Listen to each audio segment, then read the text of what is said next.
Assalamualaikum warahmatullahi wabarakatuh. Selamat pagi, salam sejahtera untuk kita semua. Apa kabar semuanya?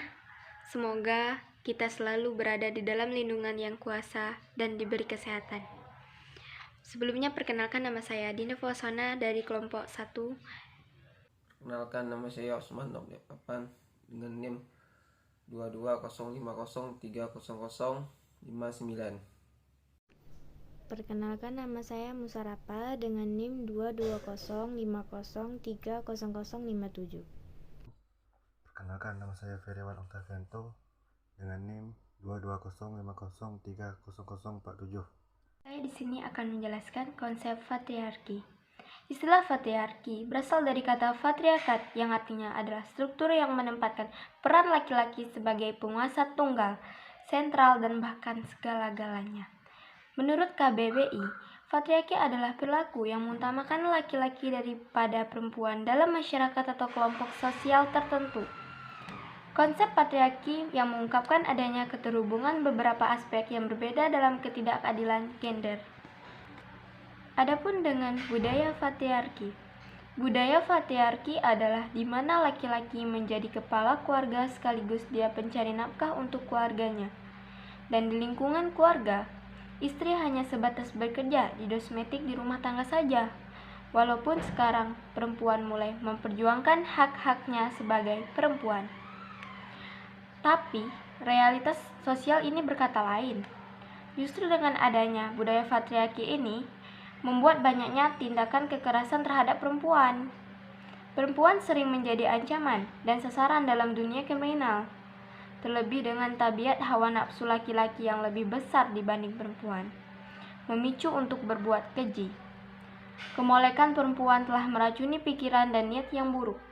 Inilah bentuk keroposnya akhlak, celah-celah keimanan dan goyah, dan menjadi peluang untuk mengajak ke perbuatan tercela. Kenapa sih patriarki disebut sebagai budaya? Patriarki disebut sebagai budaya sebab diwariskan dari generasi ke generasi tanpa disadari, mulai dari lingkup keluarga. Misalnya, seorang ayah sebagai kepala keluarga yang memutuskan segala pilihan untuk seluruh anggota keluarganya. Kemudian secara sistematik, diperkuat oleh lembaga yang memperkuat penindasan terhadap perempuan. Apa saja sih contoh budaya patriarki yang ada di Indonesia? Contohnya antara lain yaitu dimulai dari yang terdekat saja, dari lingkup keluarga misalnya. Seorang istri harus menurut kehendak suaminya dan tidak memiliki ruang untuk berdiskusi. Dan ada pun contoh lainnya yang masih banyak terjadi di Indonesia, yaitu budaya patriarki juga salah satu penyebab terjadinya kasus KDRT. Kebudayaan gender dalam maritim. Sejarah gender bermula di abad 17, tepatnya di Inggris, setelah revolusi industri, di mana saat Indonesia turun derajatnya sebagai mesin produksi dan banyak terjadi diskriminasi berbasis seksual dalam bidang industri. Itu menjadi kesepakatan sebagai pembeda antar kaum laki-laki dan perempuan berdasarkan konstruksi sosial. Konsep gender dalam perspektif budaya. Kebudayaan berasal dari bahasa Sanskerta, yaitu budaya yang merupakan bentuk jamak dari budi, bud atau akal. Diartikan sebagai hal-hal yang berkaitan dengan budi dan akal. Budaya memaknai gender sebagai pembagian peran antara laki-laki dan perempuan. Peran gender terus mendominasi budaya di berbagai negara di seluruh penjuru dunia. Apakah konsep gender dipengaruhi oleh faktor sosial dan budaya? Jawabnya, gender muncul akibat pengaruh sosial, budaya, kebiasaan yang berkembang dalam masyarakat setempat. Perbedaan peran dan perilaku antara laki-laki dan perempuan dapat disebabkan oleh beberapa hal, seperti sosialisasi, budaya yang berlaku, serta kebiasaan yang ada. Peran perempuan di dunia maritim keselamatan pelayaran. Selanjutnya disebut bahwa para gender dibedakan dari peran kodrati, yaitu peran yang berdasarkan kodrat. Peran gender sebagai peran yang ditetapkan secara budaya terbuka untuk dipertukarkan antara laki-laki dan perempuan. Sementara peran Kodratri adalah peran yang tidak dapat ditukarkan karena sudah diciptakannya, seperti hamil, melahirkan, dan menyusui pada perempuan. Karena itu, peran gender tidak bersifat universal, tetapi berubah dan berbeda karena dipengaruhi oleh ideologi, ekonomi, adat, agama, dan sosial budaya, etnik, waktu, tempat, serta kemajuan eptek. Susanti 2000 mengemukakan bahwa hal yang wajar, sebab setiap budaya dan komunitas mempunyai sebagai ekspresi yang khas. Perbedaan gender baru menjadi masalah jika perbedaan itu mengakibatkan ketimpangan perlakuan dalam masyarakat serta ketidakadilan dalam hak kesempatan bagi laki-laki dan terutama bagi perempuan. Pelayaran merupakan industri di mana laki-laki lebih mendominasi dan telah berjalan sangat lama dan mendalam. Aktivitas fisik yang keras dibutuhkan di kapal merupakan salah satu alasan besar untuk pemahaman ini. Kurangnya dukungan menjadi pelaut perempuan biasanya muncul dari keluarga masyarakat. Hal ini membuat aman bagi perempuan untuk memilih karir di bidang ilmu komputer, sekretaris, ahli teknologi informasi atau kedokteran. Ini karena mereka memiliki sedikit pengetahuan tentang karir yang sejahtera dan menantang yang bisa mereka lakukan di bidang pelayanan. Bahkan dunia pendidikan kurang memfasilitasi mahasiswanya untuk berdiskusi tentang macam-macam pilihan karir dalam dunia pelayanan yang bisa ditekuni perempuan. Kurangnya sumber informasi tentang pekerjaan ini, media seperti majalah atau koran menjadikan pekerjaan di dunia pelayaran asing untuk kaum perempuan. Dari kasus ini, jumlah wanita dalam industri maritim sangat kurang. Bagaimanapun, lewat program globalnya International Maritime Organization IMO telah melakukan upaya yang tegas untuk menolong industri ini untuk menghilangkan tradisi tersebut. Berdasarkan program IMO, integrasi wanita pada sektor maritim, Women in Maritime, yang memiliki tujuan utama untuk mendorong negara-negara anggota IMO untuk membuka pintu lembaga maritim mereka agar memungkinkan perempuan untuk bekerja bersama laki-laki memperoleh tingkat kompetensi tinggi yang dibutuhkan industri maritim. Hal ini mendorong lebih banyak perempuan untuk terjun dalam karir di laut. Sejumlah kampanye juga diluncurkan oleh sebagai pemangku kepentingan dan kesadaran untuk menjadi pelaut bukanlah lagi pekerjaan seumur hidup, melainkan batu loncatan untuk karir masa depan di darat. Meskipun ada peningkatan kesadaran untuk menjadi wanita di laut Indonesia karena pernyataan Indonesia Pemal Miraners IPMA Pelaut Indonesia 2016, penelitian tentang isu gender di pendidikan tinggi pada umumnya mendapat perhatian lebih khususnya. Hingga saat ini dunia pelayaran merupakan dunia yang tidak pernah bagi perempuan adanya diskriminasi gender, stigmatisasi hingga kekerasan masih mengancam perempuan yang berprofesi sebagai pelaut. Saat ini Indonesia berupaya menciptakan lingkungan maritim yang terkait aman, terjamin dan bersih di kawasan Asia Pasifik. Siaran per Dirjen Hubia pada Selasa.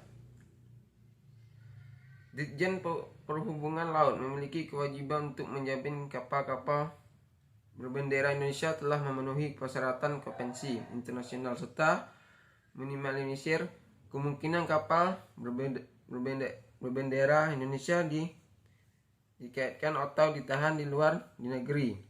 Dari data Kementerian Perhubungan pada 2019 ada banyak 18.572 pelaut perempuan di Indonesia dalam sebagai jabatan tingkat pendidikan serta status aktif dan non-aktif berlayar. Namun sayangnya, hingga saat ini masih banyak pelaut perempuan mendapat stigma bahwa perempuan sebaiknya hanya bekerja di ranah domestik. Stigma ini seringkali membuat perusahaan pelayaran enggan mempekerjakan perempuan pelaut.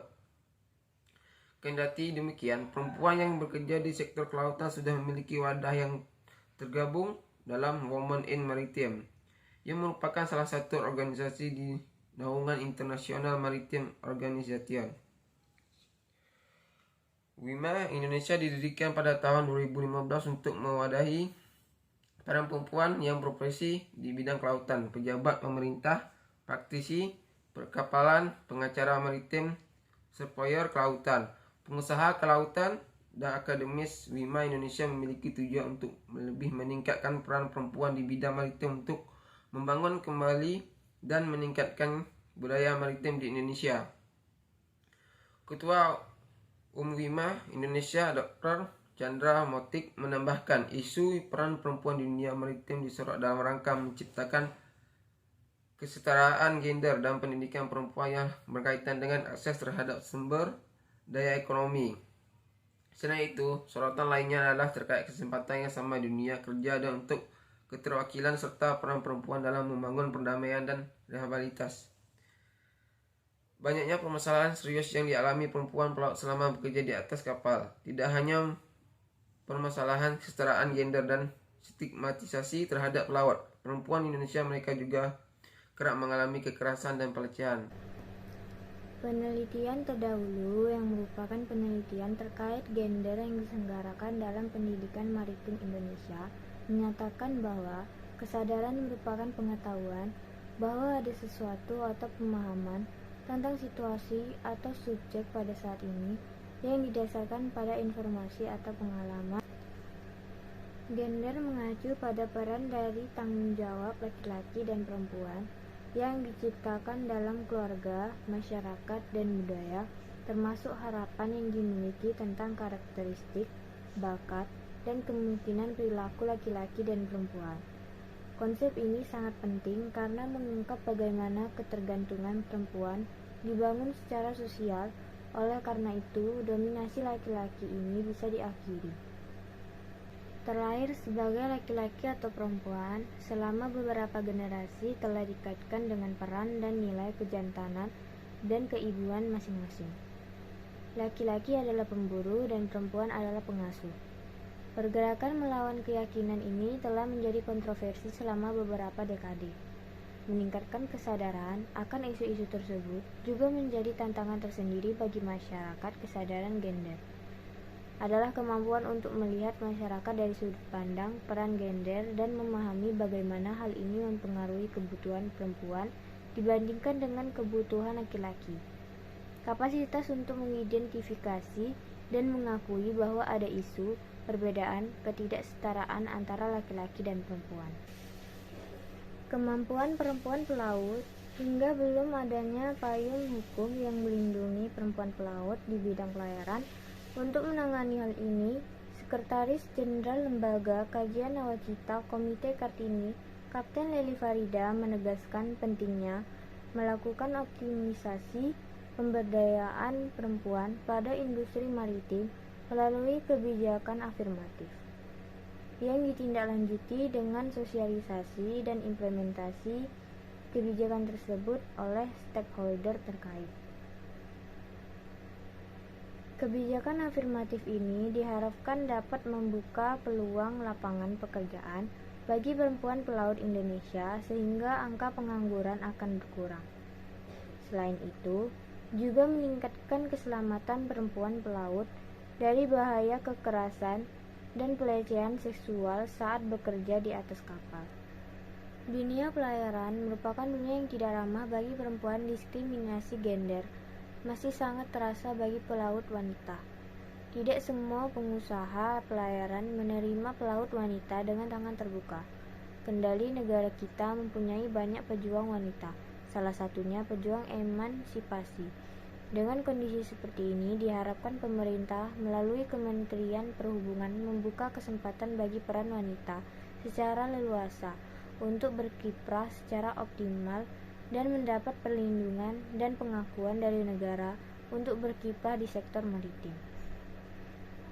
Pada masa kini, perbedaan perlakuan gender antara perempuan dan laki-laki pada dunia maritim Indonesia sudah mulai mengikis seiring semakin besarnya peran perempuan kancah maritim saat ini. Kesempatan berkembang bagi perempuan di dunia maritim sendiri terbuka tergantung dari kompetisi individu masing-masing. Peran perempuan dalam kancah kemaritiman tidak bisa dipisahkan sejak lama. Misalnya, adanya Laksamana Malahayati yang dikenal sebagai pahlawan dan memimpin perjuangan perempuan Aceh pada abad ke-16. Namun, perlu diakui jumlah pelaut perempuan masih sedikit jika dibandingkan pelaut laki-laki. Pada tanggal 9 Maret 2018, jumlah pelaut perempuan mencapai 10.320 orang dari total jumlah pelaut yang ada, yakni 899.768 orang. Kendali begitu, peran perempuan dalam industri maritim Indonesia telah memasuki banyak bidang. Hal ini bisa dilihat dari beberapa jabatan strategis yang telah dipegang perempuan di dunia kemaritiman Indonesia sejak beberapa tahun terakhir. Peran perempuan itu misalnya menjadi pelaku usaha pelayaran, menjadi pucuk pemimpin manajemen perusahaan pelayaran, pejabat di kementerian terkait kemaritiman, pakar hukum maritim, dan konsultan hukum maritim. Peran perempuan di dunia maritim Indonesia sudah menuju arah positif, dan kesamaan pemberian hak dan kewajiban kendali peran perempuan masih harus terus didorong. Pemberdayaan perempuan dan sektor maritim bukan ditujukan menjadi pesaing bagi laki-laki, memainkan persenegri antar keduanya, karena dalam menjawab ketentangan dan menerapkan peluang masa depan di bidang maritim menentukan kolaborasi gender. Semakin banyak wanita yang beraktivitas di dunia maritim, membuat peran wanita di industri ini tidak bisa dikesampingkan. Lagi banyak peran yang dapat dilakukan wanita dalam mewujudkan bisnis maritim dan kesamaan nelayan. Ini terkait setara dengan keinginan yang wanita juga memiliki peran yang besar di dunia maritim. Makin banyak karir yang dapat dipilih wanita di bidang kemaritim, mulai pelaut, baik nahkoda maupun awak kapal, bisnis nelayan, praktis, hukum maritim, dan pekerja lainnya yang menentang. Teknologi yang kian maju di bidang kemaritiman membuat hambatan di masa lalu mungkin mudah dipekerjakan, termasuk oleh wanita. Tak heran banyak wanita yang sudah memiliki posisi karir tinggi di bidang ini. Dan digitalis wanita juga bisa bekerja di lapangan dengan bantuan teknologi. Apa yang dilakukan laki-laki bisa dilakukan wanita. Bahkan wanita di ruang kontrol bisa mengendalikan 4 atau 5 alat sekaligus. Dengan penguatan dan peran perempuan diharapkan tidak terjadi dominasi gender. Dalam semua ini, sektor kemaritiman berhubung melalui sektor jenderal terhubung laut mendorong perempuan Indonesia untuk berbagai poros maritim di dunia.